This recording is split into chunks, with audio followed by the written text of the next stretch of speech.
Incidente sul lavoro a Portogruaro, un autista di 44 anni è rimasto schiacciato contro un muro dal proprio mezzo pesante. L'uomo sarebbe sceso dalla cabina dimenticato di inserire il freno a mano. Omicidio di Roberto Basso, il tabaccaio di Jesolo, ucciso 2 anni fa. Il suo assassino oggi è stato condannato a 15 anni di reclusione con rito abbreviato. Droni, elicotteri, unità cinofili alla ricerca di Mattia Testi, 19enne scomparso da casa la notte del 4 giugno da Spinea, all'ultimo avvistamento in via Bennati. Dolore tra Zerobranco e Peseggia per la scomparsa di Giacomo Lazzarin, 35 anni, morto in sella alla sua moto in una galleria a Barcis, fatale il tamponamento con una Panda. Un minorenne è stato rapinato a Jesolo da 2 giovani, poi arrestati dai carabinieri di San Donà di Piave. La tensione cresce, ennesima rissa nel fine settimana, ma il vice sindaco tranquillizza la popolazione. Venezia abbraccia i 2 equipaggi che hanno saputo onorare la città, la sua storia e le sue tradizioni. Il sindaco ha incontrato gli atleti vincitori del Palio delle antiche repubbliche marinare.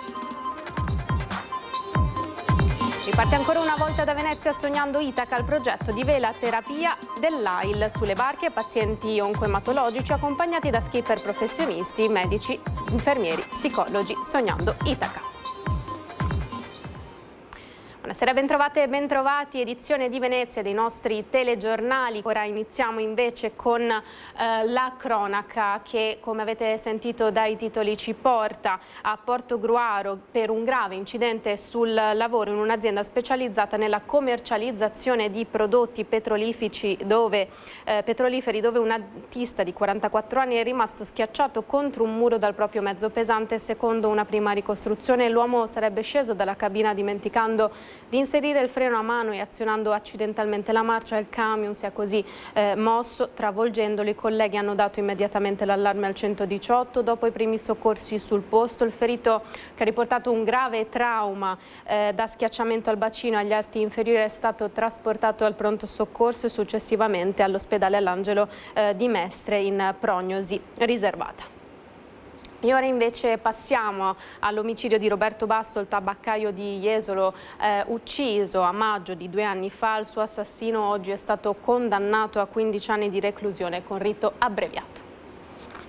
Il PM aveva avanzato una richiesta di 16 anni di carcere e il giudice ha condannato lo sceu alla pena di anni 15 di reclusione. Questa è la sentenza con cui si chiude il procedimento per l'omicidio di Roberto Basso, il tabaccaio 64enne di Jesolo, ucciso nella notte tra il 5 e il 6 maggio 2024 all'interno della sua abitazione di via Antiche Mura da Leonard Shehu, pizzaiolo di origine albanesi di 36 anni, reo confesso dell'assassinio del commerciante durante un tentativo di furto. Il processo si è celebrato con rito abbreviato, formula richiesta dal difensore dell'imputato, l'avvocato Mauro Serpico. Un risultato che professionalmente ci lascia chiaramente soddisfatti per il lavoro eseguito. Riteniamo che la pena sia equa e congrua rispetto alla personalità, soprattutto dello sceu, che è un soggetto assolutamente incensurato, che è la prima volta che ha delle vicissitudini di carattere giudiziario. Peraltro, non appellando la sentenza, la condanna in forza della riduzione del sesto prevista dalla riforma Cartabia diventerebbe quella di 12 anni e 6 mesi di reclusione. Shehu, nel corso del processo di primo grado, ha fornito anche delle dichiarazioni spontanee. Ha manifestato tutto il suo pentimento per quanto commesso, ha chiesto perdono e la possibilità di essere in qualche modo riabilitato nella società, rendendosi conto anche della difficoltà di ottenere questo perdono da parte dei familiari della vittima, che devo dire si sono rivelate delle persone comunque oltremodo corrette anche per il comportamento serbato in udienza. Shehu era stato fermato circa 11 mesi dopo l'omicidio del tabaccaio Tabaccaio, lasciato riverso a terra in una pozza di sangue dopo essere stato colpito più volte con un cacciavite. Sheu ha già scontato circa 1 anno e mezzo di carcere, quindi non appellando, ribadisco, la pena diventerebbe quella di 12 anni e mezzo e considerate le liberazioni anticipate, diciamo la pena finale effettiva da scontare sarà intorno ai 9 anni e mezzo. Questo vuol dire che tra 3-4 anni lo Sheu potrà iniziare a beneficiare di misure alternative alla detenzione, permessi premio e quant'altro. E continuano a Spinea le ricerche di Mattia Testi, 19enne che ha fatto perdere le proprie tracce la notte del 4 giugno. Proseguono le ricerche svolte dai carabinieri già dalla mattina del 5 giugno. I vigili del fuoco sono impegnati con il personale specializzato per implementare le attività ed estendere le aree di ricerca. Le operazioni si stanno svolgendo sia nel centro abitato che nelle numerose aree extraurbane, anche con l'impiego di droni, unità cinofile e elicottero del reparto volo di Venezia. Sul posto il sindaco di Spinea, il funzionario di guardia dei vigili del fuoco, il comandante della locale stazione dei carabinieri, l'unità di protezione civile. E ora invece andiamo a Zero Branco, dove c'è dolore, e anche a Peseggia per la scomparsa di Giacomo Lazzarin, 35 anni, morto in sella alla sua moto ieri sera in una galleria a Barcis. Fatale il tamponamento con una Panda. Proprio ieri l'ho visto a pranzo che stavamo mangiando e l'ho visto partire in sella alla sua moto e ho detto: un buon divertimento Giacomo, ma ti prego. Dentro di me proprio: ti prego Giacomo, fai rientro, buon divertimento, però allo stesso tempo, quindi sì, era proprio quella cosa che l'ho visto uscire dal cancello. È questo l'ultimo fotogramma che Valentina conserva dell'amico e vicino di casa Giacomo Lazzarin, il 35enne residente a Zero Branco ma originario di Peseggia di Scorzè, morto in un tragico incidente a Barcis in Friuli, in sella a quella che era la sua più grande passione, la moto. In questa nuova palazzina in vicolo Pastrello il giorno dopo ci sono da un lato dolore e sconcerto, dall'altro tutta la vicinanza a Giulia, la compagna con cui viveva e stava progettando il proprio futuro. È sempre pronto al sorriso, sempre pronto al saluto, sempre cordiale, sia qua come vicino, sia quando lo trovavamo al lavoro, quindi una persona proprio che, dicevamo prima, mancherà come presenza. Giacomo è morto a seguito di un volo fatale quasi 70 metri dopo aver tamponato una Fiat Panda all'interno della galleria Montefara, il tunnel che collega Barcis a Montereale Valcellina. Un impatto tremendo con la moto andata poi a fuoco. Dalle prime verifiche effettuate attraverso le immagini delle telecamere di FVG Strade, ora sotto sequestro, sembra emergere come l'utilitaria con 3 donne a bordo, una ventenne alla guida, viaggiasse con i fari spenti. Allo stesso tempo pare che la moto procedesse a velocità sostenuta. Le indagini sono in corso. Di certo determinante è stato il primo intervento di un passante, un tecnico di elisoccorso fuori servizio che ha aiutato le 3 donne a mettersi in salvo. Non c'era più nulla da fare invece per Giacomo, conosciuto e ben voluto tra Zero Branco e Peseggia, dove vivono i genitori, anche per il suo lavoro al supermercato lì, a pochi chilometri da casa. Giacomo era conosciuto perché col lavoro che faceva all'interno del supermercato, insomma, era una figura che tutti prima o poi incrociavano, sempre sorridente, sempre tranquillo, sempre disponibile, e quindi senz'altro colpisce per la persona che era. Poi colpisce effettivamente perché incidenti sulle strade purtroppo ne accadono sempre più spesso, e quando l'esito è così tragico nessuno può rimanere indifferente, anche chi magari l'avesse solo incrociato una volta soltanto. Quello che ogni volta traspariva in lui era proprio questa bontà, che anche se non lo conoscevi proprio di persona, ma comunque si assaporava questa sua dolcezza, ecco. Un minorenne rapinato a Jesolo da 2 giovani poi arrestati dai carabinieri, mentre nel fine settimana c'è stata l'ennesima rissa sempre a Jesolo. 2 italiani, un minorenne e un maggiorenne, hanno rapinato un minorenne davanti a un bar di Jesolo in piazza Carducci, ma i carabinieri di San Donà di Piave l'hanno individuato poco dopo e arrestato. La vittima stava camminando sul marciapiede quando è stata accerchiata e derubata di una collana d'oro, un cellulare e i documenti.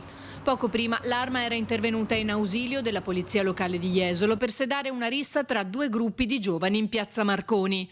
Ma non è tutto. A distanza di pochi giorni dalle ultime risse con i Maranza, infatti, a Jesolo c'è stato un nuovo scontro tra giovani nella notte tra sabato e domenica in piazza Mazzini, che ha riacceso qualche preoccupazione nel cuore della movida balneare. Ma il vice sindaco tranquillizza la popolazione. Terzo episodio che risulta comunque circoscritto come gli altri due, addirittura qui non parliamo di manoranza e di gruppi di persone, ma dalle notizie di stampa che abbiamo sono due soggetti che si conoscevano, che hanno iniziato una lite, e si è dimostrata comunque subito la risposta tempestiva da parte della polizia, dei carabinieri che sono intervenuti su un posto, quindi bene, la città risponde. Da subito, infatti, anche grazie ai rinforzi decisi dal Comitato per l'Ordine e la Sicurezza Pubblica, a Jesolo sono state attivate subito le misure di sicurezza necessarie. È una città che dal punto di vista sicurezza ha dimostrato con i numeri che è una città sicura. In questi giorni ci sono stati più di 200.000 presenze giornaliere, grazie anche al Corpus Domini, e tutto è filato liscio. Quindi sono episodi da condannare, sono episodi da attenzionare, ma sono episodi che restano relegati a una semplice lite per ora. Per le forze dell'ordine è stato un intenso weekend di lavoro quello jesolano. 2 stranieri classe 1990 sono stati bloccati e perquisiti sabato sera, un altro denunciato. Oltre a essersi disfatti della droga durante l'inseguimento della polizia del commissariato di Jesolo, avevano addosso dosi fiutate dal cane della polizia locale.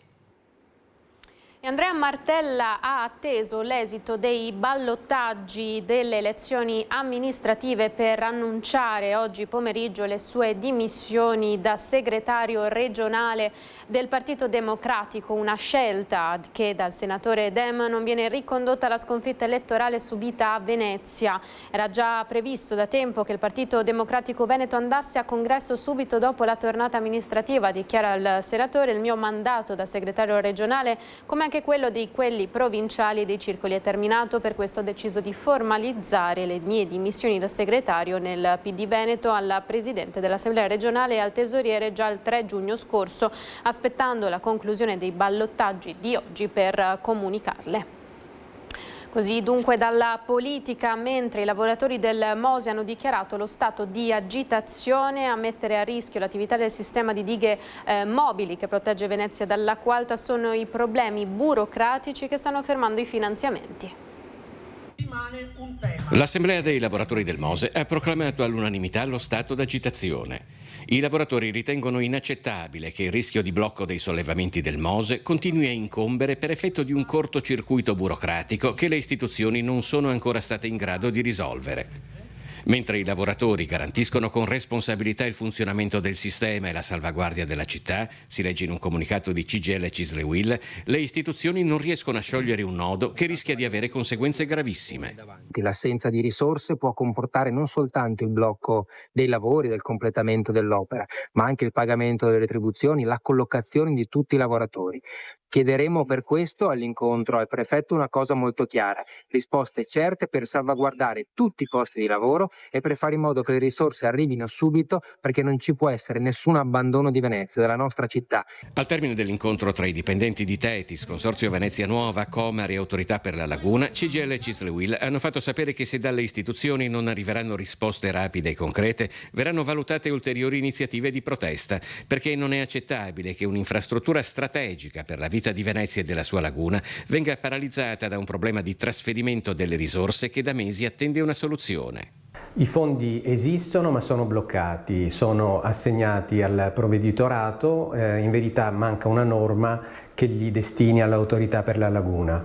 Questo vuol dire blocco degli stipendi, blocco dei lavori e potenzialmente anche blocco dei sollevamenti nel caso dovesse esserci un'acqua alta eccezionale. La richiesta alle istituzioni è di assumersi le proprie responsabilità e intervenire immediatamente per garantire le risorse necessarie, la continuità delle attività e la tutela di tutti i posti di lavoro. Abbiamo chiesto un incontro urgente alla Prefettura perché chiami al tavolo le istituzioni preposte, che si assumano le loro responsabilità. Il sindaco e la regione devono intervenire immediatamente perché quelle risorse servono per la salvaguardia di Venezia e per chi, come i lavoratori, ha costruito e garantito la salvaguardia attraverso il MOSE. Giustizia in affanno a Venezia, 100 precari a rischio dal 1° luglio, oggi il sit-in di protesta proprio a Piazzale Roma, alla sede del Tribunale. Non vogliamo più assunzioni. Noi vogliamo più assunzioni. Se il 1° luglio non avremo i contratti che chiediamo, significa che metà della forza lavoro del Tribunale sparirà tutta ad un colpo e quindi i servizi verranno ridotti al minimo e saranno molto in affanno. Circa 100 i precari della cittadella della giustizia a Venezia che rischiano il posto con la scadenza dei contratti PNRR fissata al 30 giugno. La denuncia arriva dalla funzione pubblica della CGIL che ha organizzato il presidio proprio davanti alla procura. Ad oggi, dopo aver espletato la prova finale per l'ufficio per il processo, non sappiamo ancora dove e quando prenderemo servizio a tempo indeterminato e quanti di noi potranno rimanere attualmente in servizio nella sede dove attualmente lavoriamo. In particolare, dai calcoli fatti, sembra che 1.500 persone a fronte di 8.200 UPP, cioè funzionari per il processo, non riusciranno a rientrare all'interno della stabilizzazione, quindi ancora c'è da chiarire questo aspetto, se saranno prorogati, sperando che vengano prorogati, che nessuno così rimanga a casa. Secondo il sindacato, negli uffici giudiziari locali mancano fino al 70% dei cancellieri e il 50% degli assistenti giudiziari. I lavoratori assunti nel 2022 per ridurre arretrati e velocizzare i processi potrebbero essere esclusi dal sistema dal 1° luglio. Attualmente noi siamo occupati all'interno delle cancellerie del Tribunale di Venezia, tra le cancellerie civili e penali. Io attualmente sono in servizio alla sezione GIP GUP del Tribunale. Altri miei colleghi qui presenti invece sono anche in servizio presso la cancelleria fallimentare. Siamo andati a riempire quei vuoti di organico che erano presenti qui 4 anni fa, quindi siamo anche diventati parte integrante del personale precedente e lavoriamo ormai quasi in simbiosi. Senza stabilizzazioni e nuove assunzioni il sistema non regge, così il sindacato chiede la conferma di tutto il personale precario e un piano straordinario di rafforzamento degli organici. I precari rappresentano in questo momento la metà della forza lavoro del Tribunale, quindi verrebbero ridotti i servizi a favore del cittadino e la durata dei processi potrebbe riaumentare rispetto al passato. E oggi Venezia ha abbracciato i 2 equipaggi che hanno saputo onorare la città, la sua storia e le tradizioni. Il sindaco Venturini ha incontrato gli atleti vincitori del Palio delle Antiche Repubbliche Marinare.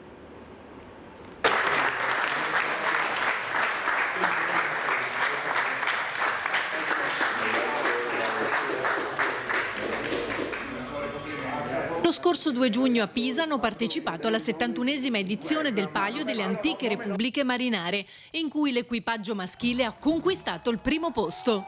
Ho voluto riceverli quanto prima, ringraziarli personalmente uno a uno, consegnare un piccolo omaggio della città di Venezia a tutti loro e soprattutto dire che sono stati veramente un orgoglio per me e mi hanno fatto un grande regalo perché il primo giorno dell'insediamento è arrivata anche la vittoria al Palio, quindi davvero sono doppiamente grato a loro anche per questo bel regalo di inizio mandato. Una vittoria arrivata grazie a una grande squadra ma anche al lavoro del nuovo allenatore. Sicuramente con il mio arrivo abbiamo cambiato la tecnica, abbiamo cambiato gli uomini in barca, la disposizione degli uomini in barca, ma proprio la concezione di come affrontare l'allenamento, di come approcciarci all'evento sicuramente è cambiata. Veniamo da un paio di stagioni incolore dove il galeone di Venezia non brillava e quest'anno invece hanno ruggito alla maniera giusta. È stato veramente un bel percorso perché dopo insomma la figura in sordina dell'anno scorso ad Amalfi, ripartire ad agosto, io mi sono preso l'incarico di parlare con il referente del comune, il nostro Giovanni Giovanni Giusto, e consigliargli appunto un nuovo tecnico per poter pareggiare quelli che erano gli armi delle altre repubbliche, perché gli staff tecnici erano tutti molto competenti. Ho consigliato Spartacus, sono molto contento che abbia accettato, e siamo partiti da novembre con un percorso lungo, e è bello, no? Arrivare in fondo, conquistare una vittoria dopo appunto aver faticato tanto e aver creduto in un progetto che poi si è rivelato vincente. Un trofeo che mancava da 7 anni e che ha interrotto la serie di 4 vittorie consecutive del Galeone di Genova. Un risultato con cui Venezia raggiunge 35 affermazioni nel medagliere della competizione. Mi sento veramente in dovere di ringraziare loro, ma anche di sentirmi orgoglioso di rappresentare questa grande squadra in questa grande disciplina che a livello nazionale, insomma, è un qualcosa di spettacolare nella storia, ma anche nell'aggiornamento, attraverso quello che l'agonismo puro e sano si fa distinguere, e Venezia io credo sia la migliore in Italia. Applausi anche per il secondo posto dell'equipaggio femminile entrato nella competizione nel 2022. Un momento d'oro questo per gli sportivi della città col calcio in Serie A e l'Umana Reyer pronta alla finale scudetto. E non per merito mio evidentemente, ma sono arrivati. Venezia in Serie A è sicuramente una grande notizia. Devo dire, più in generale si stanno anche raccogliendo i frutti di tanti investimenti nel mondo sportivo.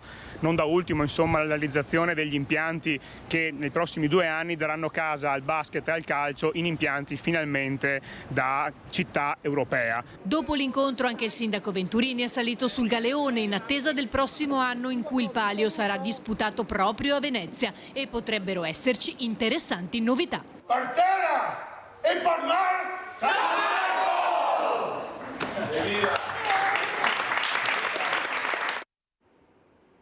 Rimaniamo a Venezia perché è proprio da lì che continua il progetto Sognando Itaca, il progetto Vela Terapia dell'AIL, un percorso di riabilitazione psicosociale per pazienti con tumore al sangue. Riparte ancora una volta da Venezia Sognando Itaca, il progetto di velaterapia dell'AIL, l'associazione italiana contro leucemie, linfomi e mielomi. Nato 20 anni fa sul lago di Garda, il progetto ha raggiunto il mare nel 2009. Sulle barche pazienti oncoematologici accompagnati da skipper professionisti, medici, infermieri e psicologi, sognando Itaca perché come Ulisse si trovano ad affrontare un mare aperto e sconosciuto. Nei porti escono decine di barche messe a disposizione dai nostri sostenitori con i pazienti, però la cosa importante è che questo progetto è stato capito, è stato recepito e viene portato avanti laddove è possibile tutto l'anno. Quanti pazienti si portano in giro in questa maniera? Centinaia di pazienti. Sognando Itaca è un progetto di riabilitazione psicosociale che, partendo da quell'ampio sistema di variabili psicologiche, sociali e di stile di vita che possono influenzare la malattia, promuove azioni di benessere del paziente. Rafforzando proprio il corpo e la mente, rafforza, come vi dicevo, anche il sistema immunitario, quindi questo completa un processo di guarigione. Ci sono degli studi a proposito, cioè ci sono dei dati? Ci sono dei dati, hanno pubblicato sia a livello di modelli animali ma anche sull'uomo proprio una correlazione stretta tra il benessere proprio psicologico, psicofisico e la guarigione. Tra chi partecipa al progetto di velaterapia dell'AIL anche il campione olimpico veneziano di canoa Daniele Scarpa. Staccarsi da terra e andare per acqua lascia sempre un certo timore, però una volta vinto, una volta superato, la gioia, la bellezza da qualsiasi età è inimmaginabile, quindi la consiglio soprattutto a livello psicoterapeutico per uscire anche da momenti di depressione dovuti alla malattia, perché la malattia ti crea queste concause che sono poi alla fine deleterie per star meglio. Le barche, i bambini e i ragazzi che si imbarcano su queste barche, ed è una cosa importantissima vivere una giornata di questo tipo. Io li ho visti trasfigurati al timone di una grande barca, un bambino piccolo perché aveva 9 anni, sentirsi praticamente il re del mare, un Marco Polo in miniatura, una cosa. Quindi è importantissimo questo rapporto, come tante altre cose che noi AIL facciamo. Lasciandovi al meteo successivamente all'edizione di Treviso, una buona serata a tutti, arrivederci.